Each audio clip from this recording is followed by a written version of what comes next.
Hello friend, आज मी तुम्हाला story सांगणार आहे. स्टोरीचं नाव आहे the lion and the Mouse. एक उंदीर आणि सिंहाची स्टोरी आहे. ह्या स्टोरीमध्ये एक सिंह गाढ झोपलेला असतो. तो झोपलेला असताना उंदीर त्याच्या अंगावर खेळत असतो, उड्या मारत असतो. सिंहाला अचानक जाग येतो आणि तो उठतो आणि तो उंदराला पकडतो. ते उंदीर पकडल्यावर उंदराला माहीत असतं आता आपलं काही खरं नाही, आता सिंह आपल्याला मारून टाकेल. तेव्हाच उंदीर जोरजोराने ओरडतो, सिंह दादा मला माफ करा, मी तुमच्या कधीतरी कामात येईल, मला सोडून द्या. सिंहाला तेव्हा हसू येतं. त्याला वाटतं हा छोटासा उंदीर माझ्या काय कामात येईल. काही दिवसानंतर सिंहाला काही शिकारी लोक त्याच्या अंगावर जाळं टाकतात, पकडतात. तेव्हा सिंह ओरडतो, मदत करा, मला मदत करा. तेव्हा उंदीर धावत येऊन ते पूर्ण जाळं त्याच्या धारदार दातांनी तोडून टाकतो. तेव्हा सिंह आनंदाने उड्या मारतो, मोकळा होतो. त्याला वाटतं खरंच छोटी व्यक्ती आपल्या कधीतरी कामात येते, म्हणून कधीही दुसऱ्याला कमी लेखू नये. ही स्टोरी आपण प्रथम मराठीत ऐकली, आता इंग्लिशमध्ये. One day a mouse run over a sleeping lion.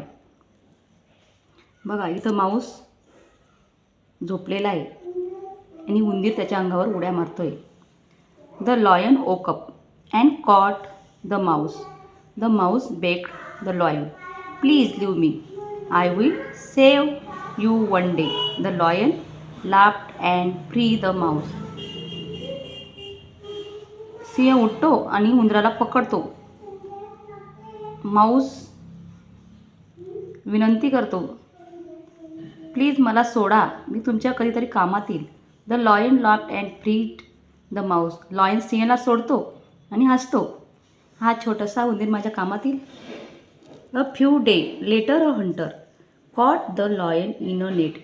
काही दिवसानंतर एक शिकारी सिंहाला पकडतो, त्याच्या अंगावर नेट टाकतो. The lion began to roar.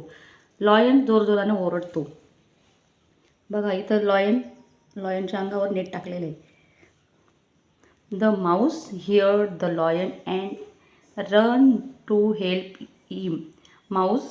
उंदीर धावत जाऊन तो ऐकतो की सिंह वाचवा वाचवा करत असताना तो सिंहाला मदत करतो. सिंहाचं जाळं तोडतो आणि सिंहाला फ्री करतो, मुक्त करतो. It beat the net with it sharp teeth and set the lion free. त्याच्या धारदार दातांनी ते नेट तोडतो आणि सिंहाला मुक्त करतो. इथं बघा, सिंह आनंदी आहे, हॅप्पी आहे. म्हणून कधीही कोणाला कमी लेखू नका, छोटीही व्यक्ती आपल्या कामात येते. मॉरल स्टोरीचं शीर्षक, वन गुड टर्न डेझर्व अनादर. चांगली गोष्ट, चांगलं काम, एखाद्या दुसऱ्याला मदत करणे केव्हाही कामात येऊ शकतं. म्हणजे एकमेकांना मदत करायचे, एकमेकांना सहाय्य करायचे, हा गुणधर्म खूप चांगला आहे.